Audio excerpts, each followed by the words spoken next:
और उसके आगे आगे कहते हैं निज मूर्तिमयम लिंग विज्ञातम विधेरपि। विधाता किसका नाम है? तो ब्रह्मा का एक नाम विधाता है। तो ब्रह्मा को बिना बताए कहे वैसे ही मेरी एक नगरी को छीन चुके हैं। अब क्या करें, भगवान ने तो गौरव की रक्षा कर ली, परंतु मन में तो किसी को कचोट होगा कि नहीं होगा? किसी ने अपने लोग एक छोटे से घर को बनाता है तो छोटे से घर को छोड़ने में हमें कितनी आपत्ति होती है, कितना दुख होता है। और स्वयं जगत पिता कहते हैं जगता पितरो वंदे, तो ऐसे जगत पिता भवानी शंकरो वंदे श्रद्धा विश्वास रूपिणो। श्रद्धा विश्वास के प्रतीक स्वयं संपूर्ण विश्व के माता पिता ने जिन्होंने अपनी इस नगरी को विहार करने के लिए बनाया था, वो तो भगवान ब्रह्मा ने चुपचाप स्थापित भी कर दिया। तो उन्होंने बिना बताए काशी में शिवलिंग की स्थापना कर दी और अपना मूर्ति रूप मात्र स्थापना नहीं की, अपना मूर्ति रूप कहते हैं विपन्नानां जनार्दनतुं कांतनै श्रेयसिं श्रियं सर्वेषां यशस्थानां क्षेत्रं चैवाभिरक्षितुम्।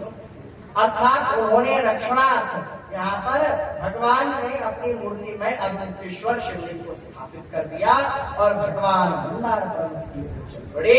और भगवान पिनाकपाणी ने कभी काशी का त्याग नहीं किया। ये मन में भ्रम मत रखिएगा कि भगवान काशी चले गए थे। भगवान ने यहाँ पर अविमुक्तेश्वर शिवलिंग के रूप में सदा अवस्थित है। भगवान काशी छोड़कर कहीं नहीं जाने वाले। कहते हैं ना, जिस प्रकार मैं कुछ दिनों के लिए यात्रा पर जा रहा हूँ और यहाँ पर अपना मूर्तिमान स्थापित करके जा रहा हूँ, ये उसी प्रकार भगवान ने ऐसा पुरानंदवनम नाम क्षेत्रमें तत्प्रकीर्तितम अविमुक्तम तदारभ्य नामास्य प्रथुतम भुवि इति पूर्व इसका नाम आनंदवन था। जब भगवान यहाँ पर विहार कर रहे थे, चहुं और आनंद ही आनंद था। काशी में वृक्ष फल दे रहे हैं, पुष्प हो रहे हैं, पल्लवित हो रहे हैं, जल सरोवर बड़े भरे हुए हैं, नदियां भरी हुई है, लोग आनंदित हैं। तो लोग आनंदित हैं तो भैया क्षेत्र का नाम क्या होगा? तो कहते हैं पुरानंद वन नामा क्षेत्रम में तत्प्रकीर्तितम। अर्थात यहाँ सभी आनंदित हैं, तो इस क्षेत्र का नाम आनंदवन था। लेकिन उस समय भगवान ने इस क्षेत्र में जो अपने मूर्तिमान शिवलिंग स्वरूप को स्थापित कर दिया, उस दिन से इसका नाम क्या हो गया? अविमुक्त पड़ गया। और वो दिन था और एक आज का दिन है। आज तक हम सभी बोलते हैं कि अविमुक्त काशी क्षेत्र संकल्प इत्यादि में हमारे यज्ञ यागादि के आचार्य हैं, निश्चित रूप से कहेंगे अविमुक्त काशी क्षेत्र ये अविमुक्त है। और इसीलिए अविमुक्त क्षेत्र का नाम होने के कारण उस शिवलिंग का नाम भी अविमुक्तेश्वर पड़ गया। इन दोनों की प्राप्ति हो जाने पर काशी आनंदवन और अविमुक्तेश्वर कहते हैं अविमुक्तेश्वरम परम लिंगम दृष्ट्वा क्षेत्रे विमुक्त के विमुक्त एव भवति सर्वस्मात् कर्म बंधना। अर्थात जिसको काशी में आने का सौभाग्य प्राप्त हो गया ना बेटा, उसको समझ लो कर्म बंधन से मुक्ति मिल गई, कोई संशय नहीं है। और इस प्रकार जो जीते जी भगवान की अर्चन वंदना करता है, अभिषेक करता है, उसको तो इसी जीवन में मैं स्वर्ग प्रदान करता हूँ। उसके घर में धन समृद्धि से मैं लक्ष्मी रूप में रहता हूँ, अन्नपूर्णा के रूप में मैं रहता हूँ, ज्ञान के रूप में गणेश के रूप में स्थापित रहता हूँ, रक्षा करने के लिए काल भैरव के रूप में स्थापित रहता हूँ, जल प्रदान करने के लिए गंगा माता के रूप में स्थापित रहता हूँ। तो इस प्रकार हम सभी ने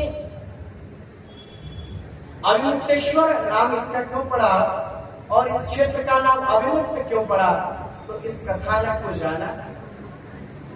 और अब हम सभी समय के बंधन को देखते हुए, क्योंकि इस काल का जो बंधन है वह स्वयं भगवान हम सभी कथा के माध्यम से क्या देखते हैं? कहते हैं लिखति मत ललाटे क्रोधितुम का समर्थन। नीति शास्त्र में बार बार नीति शास्त्र कहते हैं कि जो माथे पर लिख चुका है, जो विधाता ने लिख दिया है, उसे कोई नहीं टाल सकता।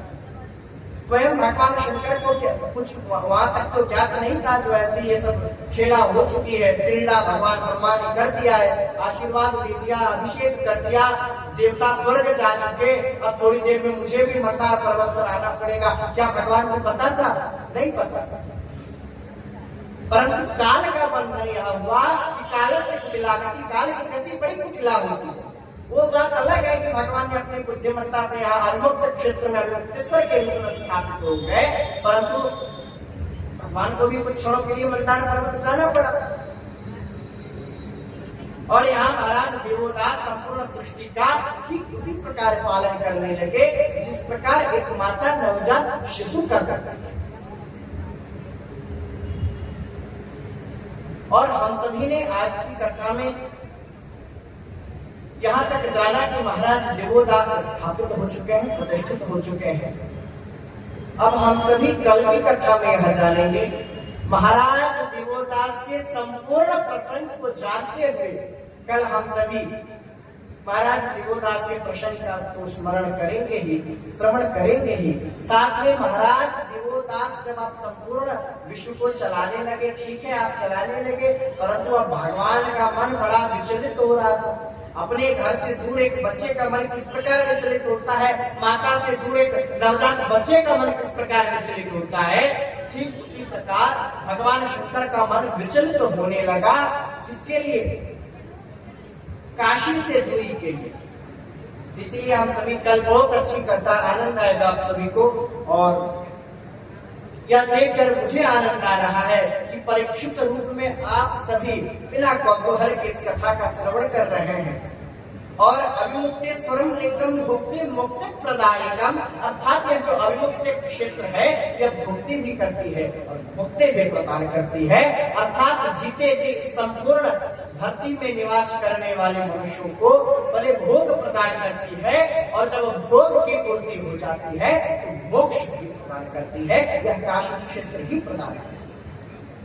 बाकी क्षेत्र में आपको भोग मिलेगा, कहीं मोक्ष मिलेगा। गया जी में जाएंगे तो वहाँ मोक्ष की बात है, हरिद्वार में जाएंगे वहाँ भोग की बात है, द्वारिका में भोग की बात है, जगन्नाथपुरी में भोग की बात है, कहीं मोक्ष की बात है। परंतु भोग और मुक्ति, भोग और मोक्ष का समाहार, समायोग, साहचर्य काशी में ही आपको देखने को प्रतीत होगा, ऐसा अन्यत्र। इसीलिए बार बार मैं कहता हूँ, मैं नहीं कहता हूँ, शास्त्रों में चर्चा आई है कि विश्वेश्वर समलिंगम, विश्वनाथ के समान ज्योतिर्लिंग है न काशी सप्तपुरी। सप्तपुरियों में ज्योतिर्लिंग बहुत सारे हैं।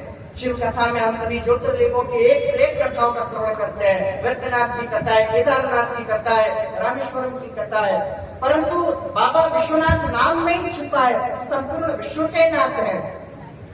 तो विश्वेश्वर समलिंगम न काशी सप्तपुरी, पुरिया भी बहुत सारी है, हरिद्वार है, गया है, मोक्ष, सभी प्रकार की पुरी, एक से एक तीर्थ क्षेत्र आपको भारतवर्ष में देखने को मिलेंगे।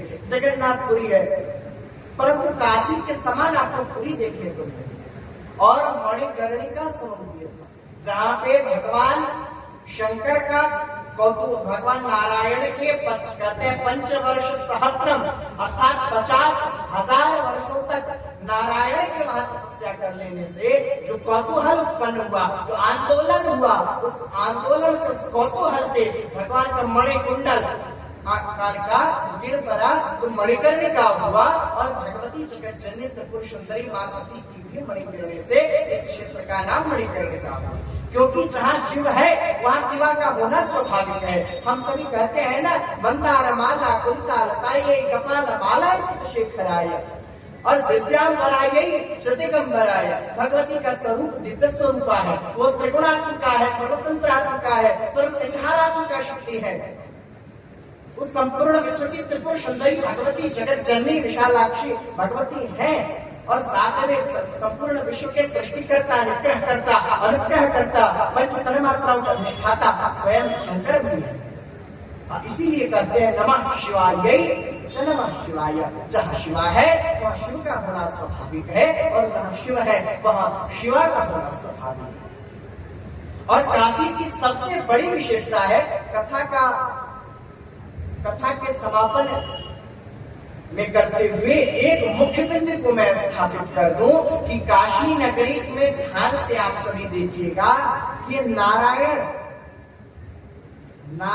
के द्वारा काशी संपूर्ण है। यह काशी नगरी जो है भगवान विष्णु के द्वारा संपूर्ण है, और इसीलिए भगवान और विष्णु दोनों में, यदि इसी स्कंद पुराण में उद्धृत हुआ है कि यदि दोनों में आप भेद बुद्धि करते हो तो आपसे बड़ा मूढ़ व्यक्ति संपूर्ण संसार में कोई नहीं हो सकता, क्योंकि आपने नारायण और शंकर में तो भेद कर दिया। और भगवान देखिए, यहाँ पर भगवान नारायण वंदना करते हैं और भगवान शंकर आशीर्वाद देते हैं, और रामेश्वर में राम से ईश्वर रामेश्वर, जो राम का स्वामी है वह रामेश्वर है।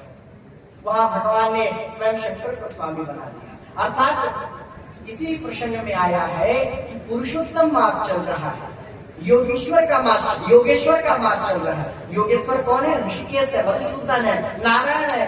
नारायण प्रसन्न कब होंगे? नारायण तब प्रसन्न होंगे जब हम उनके अंतस्थ हृदय में स्थित आभ्यंतर शिव की वंदना करेंगे, योगीश्वर की वंदना करेंगे। योगियों के जो स्वामी है वह योगी नाम ईश्वर है, योगीश्वर शंकर योगा, और योगा नाम ईश्वर स योगेश्वर। जो योग का स्वामी है ऋषिकेश, इंद्रियों पर जिसका काबू है, जो इंद्रियों का स्वामी है वह नारायण है, और योगियों का जो स्वामी है जो वह भगवान शंकर है। शंकर प्रसन्न होते हैं नारायण की वंदना से, और नारायण प्रसन्न होते हैं शंकर की वंदना से। और हम सभी कितने सौभाग्यशाली हैं कि पुरुषोत्तम मास में इस दिव्य शिव कथा का रसपान करने का हमें सौभाग्य प्राप्त।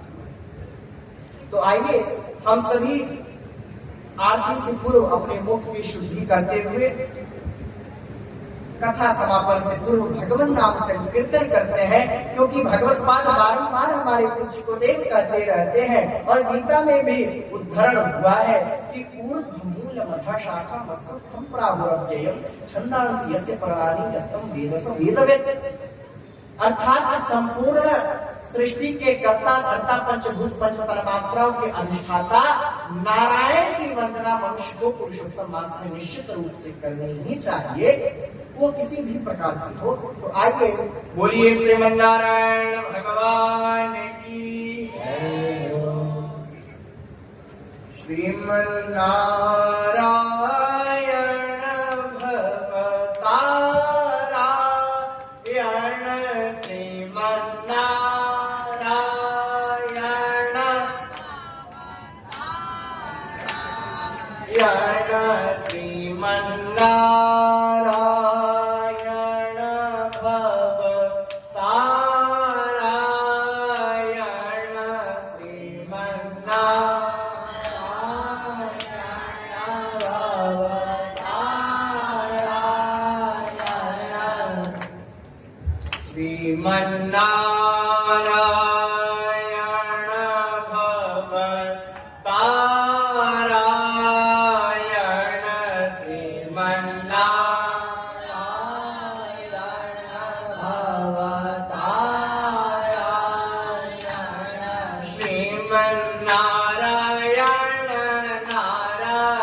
राम देखो वहाँ नारायण नारायण जहाँ देखो वहाँ नारायण नारायण। सूरज नारायण चंदा नारायण सूरज नारायण चंदा नारायण। पृथ्वी नारायण नारायण नारायण पृथ्वी नारायण नारायण नारायण। श्रीमन्नारायण नारायण नारायण श्रीमन्नारायण नारायण नारायण। श्रीमन्नारायण भवतारायण श्रीमन्नारायण भवतारायण श्रीमन्नारायण भवतारायण श्रीमन्नारायण भवतारायण। श्रीमन्नारायण नारायण नारायण श्रीमन्नारायण नारायण नारायण। श्रीमन्नारायण नारायण नारायण श्रीमन्नारायण नारायण नारायण। बोलिए श्री वृंदावन बिहारी लाल की जय हो आनंद कंद भगवान की जय हो गणानंद परमात्मा की जय हो बाबा विश्वनाथ के जय हो। ततः आरती कुर्यात्